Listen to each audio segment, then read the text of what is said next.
पूरे देश में अभी फैलाया जा रहा है कि राम में प्राण डाला जाएगा 22 तारीख को। अरे भाई, इतने दिन से राम बिना प्राण के थे क्या? प्राण उनके अंदर नहीं था? तो हर हॉस्पिटल में भी एक प्राण डालने वाले लोग को रख देना चाहिए कि हमारा कोई भी व्यक्ति मरे और वो प्राण डाल दे। किस ग्रंथ में हिंदू शब्द का उच्चारण है? सभी ग्रंथों में शूद्र कहा गया है। हम हिंदू कैसे? ये पहले स्पष्ट आप करें। क्या हिंदू नहीं है? अरे आप भी शूद्र हैं भाई, आप भी हिंदू नहीं हैं। आप अपने को टीका मार करके घूमते रहिए। अपनी ही बेटी पर ब्रह्मा का नियत खराब हो गया और उनके साथ दुष्कर्म किया और शादी कर लिया। अरे उन्हीं के ग्रंथों में तो लिखा हुआ है। जितने भी मंदिर है, ब्राह्मणों का एटीएम मशीन है और बहुजन उसमें एटीएम डालेंगे या ब्राह्मण निकालेंगे। इससे ज़्यादा में तुम्हारा पैर कटेगा तो मतलब कि तुम कहाँ जाओगे? मंदिर जाओगे कि हॉस्पिटल जाओगे? तो इन पर भी इन लोगों ने गोबर और पत्थर और मतलब कंकड़ फेंकने का काम किया। आप अपने बयान से कभी पीछे नहीं हटेंगे? जिस तरह हमारे वंशजों ने कभी पीछे नहीं हटा, मैं भी कभी पीछे हटने वाला नहीं हूँ। नमस्कार, मेरा नाम सत्यम पटेल और आप अभी लाइव सिटी देख रहे थे कि इस समय हमारे साथ मौजूद हैं रोहतास जिला के डेहरी विधानसभा क्षेत्र के आरजेडी के विधायक फतेह बहादुर सिंह जी। लगातार जो इनके बयान पूरे देश में चर्चा का विषय बना हुआ, जिस प्रकार से इन्होंने दुर्गा पूजा पर बयान दिया था, माँ दुर्गा पर बयान दिया था, उसके बाद अभी हाल ही में जो विद्या की देवी कही जाती है सरस्वती, उन पर भी इनका लगातार स्टेटमेंट आ रहा है।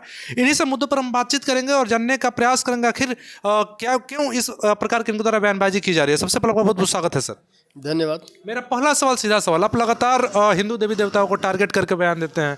दुर्गा पूजा था तो माँ दुर्गा पे बयान दिया, अब सरस्वती पूजा आने वाला है, सरस्वती पे आप कुछ ना कुछ उल्टा बयान दे रहे हैं। इसके पीछे का क्या कारण है? आपने सबसे पहले हिंदू शब्द का उच्चारण किया है। पहले आप ये स्पष्ट करें कि हम बहुजनों के लिए, जो 90% के लोग हैं, पिछड़े हैं और दलितों के लिए किस ग्रंथ में हिंदू शब्द का उच्चारण है?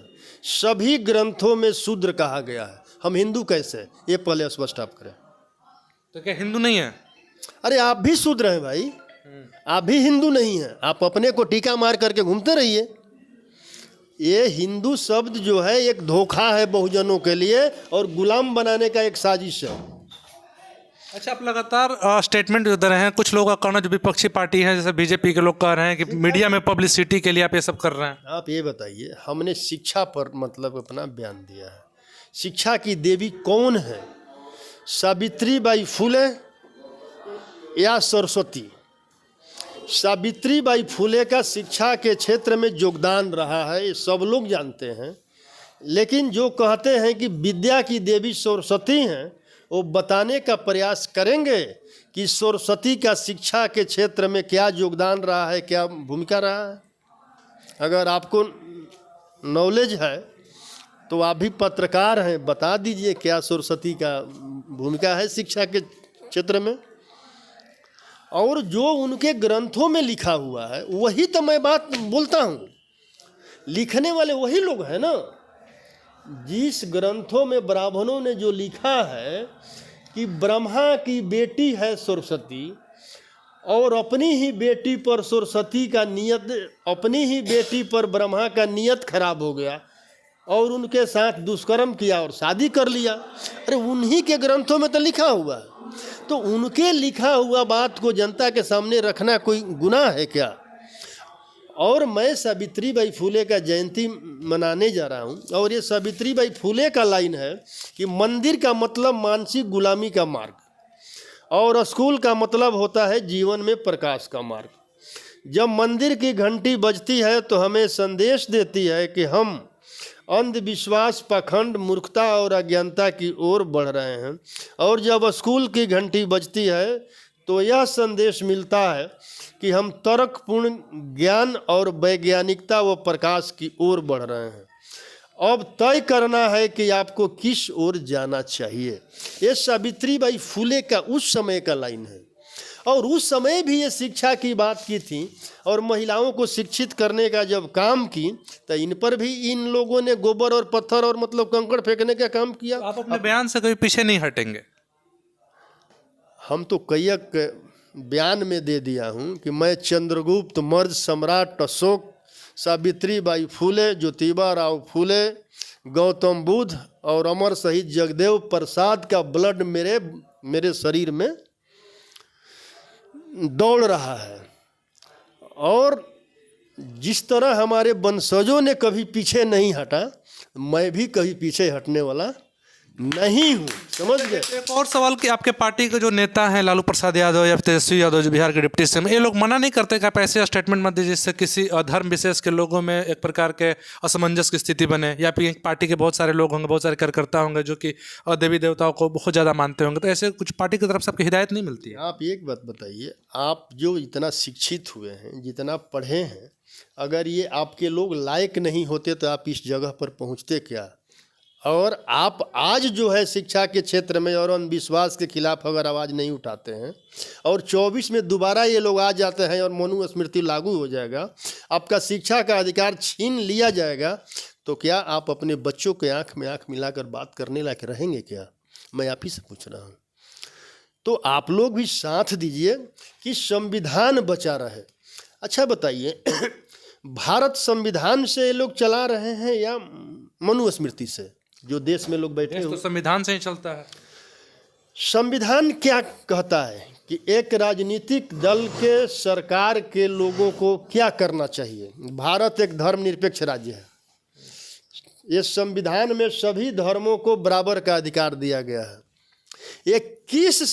ये संविधान के किस अनुच्छेद का आप पालन कर रहे हैं कि एक धर्म को लेकर के मतलब पूरे देश में आप नफरत फैला रहे हैं? इस संविधान में कौन सा अनुच्छेद में लिखा हुआ है? ज़्यादा अंतिम सवाल मेरा रहेगा कि 22 जनवरी को राम मंदिर के अयोध्या में उद्घाटन होने वाला है। बीजेपी इसको अपनी बड़ी उपलब्धि मान ली, चूँकि उनका हमेशा से मैनिफेस्टो में रहा था कि राम मंदिर हमको बनवाना है, बन चुका उद्घाटन होना, इसको आप किस प्रकार से देखते हैं?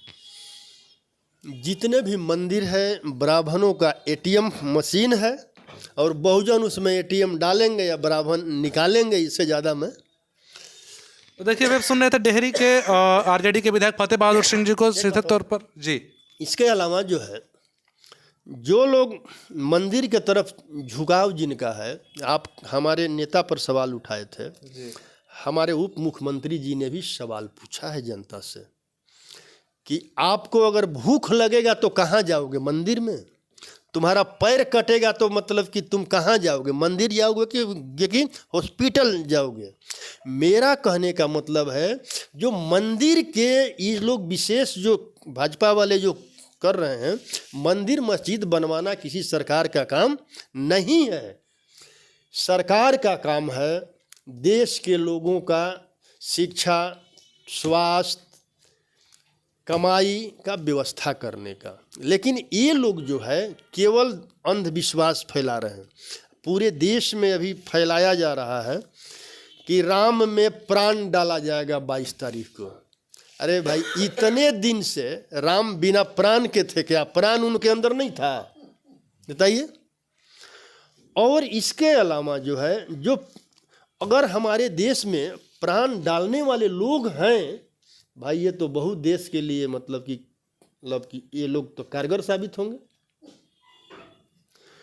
अगर प्राण डालने वाले लोग हैं जो पत्थर में प्राण डाल सकते हैं, ऐसे लोगों को सरकार को चिन्हित करना चाहिए कि हमारे देश में कितने प्राण डालने वाले लोग हैं, और हर सेना के टुकड़ी के साथ बॉर्डर पर एक प्राण डालने वाले लोगों को रखना चाहिए, ताकि हमारा सेना शहीद हो और उसमें प्राण डाल दे।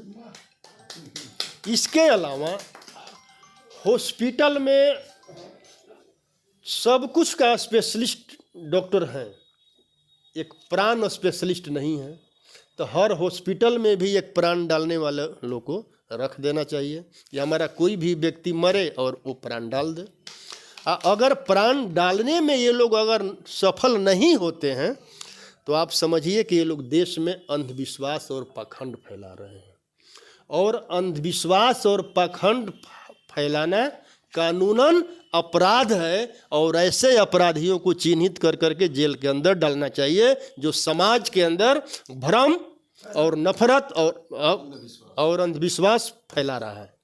तो देखिए, अभी आप सुन रहे थे डेहरी के आरजेडी विधायक फतेह बहादुर सिंह को सीधे तौर पर कह दिया कि जो इन्होंने अपना स्टेटमेंट दिया है उससे पीछे नहीं हटेंगे, चूँकि जो इन्होंने दिया है उसको अपने पूरी तार्किक तरीके से दिया है। इस खबर पर लगातार हम बने हुए ऐसी खबरों के लिए बोलना है फिर के साथ। बहुत बहुत धन्यवाद।